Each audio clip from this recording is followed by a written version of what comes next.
সবাই ভাবে যে না এটা কি একটা পরিশ্রম যে করে সে দেখেন কি কি হ্যালো মাই ফ্যামিলি, আসসালামু আলাইকুম।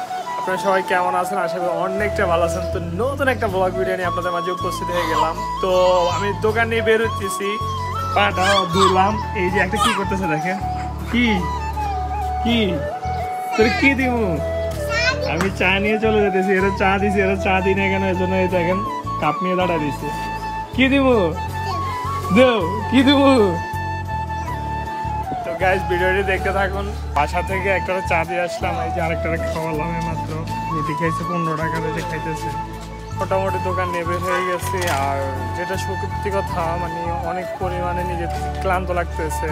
আর টার্গেট আছে মেন রোডে চলে যাবো, কারণ এখানে দেরি করে লাভ নেই। বাসা থেকে আপনার পুরাতন বিল্ডিং পর্যন্ত আসতে লাগে আধা ঘন্টার মতো। এই প্লাস্টিক ব্যাটারি সব কিছু হাতের মধ্যে ক্যারি করে নিয়ে আসা, তারপর দিয়ে হচ্ছে আবার ধরেন আপনার পুরো গাড়িটা ক্যারি করে আপনার মানে বটতলা রেল লাইনের ওই পাশ থেকে আবার জসিমউদ্দিন পর্যন্ত নিয়ে যাওয়া। প্রচুর পরিমাণে পরিশ্রম করতে হয়।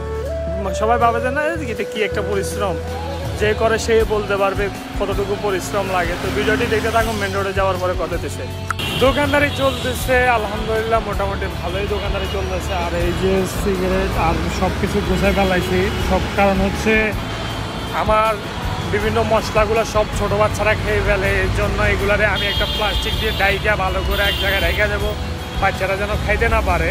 কারণ হচ্ছে কারো কিছু বলা যায় না, কে খায় বা না খায় সেটাও যায় না। কিন্তু আসার পর মশলাগুলো সব এলোমেলো দেখি, এর জন্য এই বুদ্ধিটা করছি।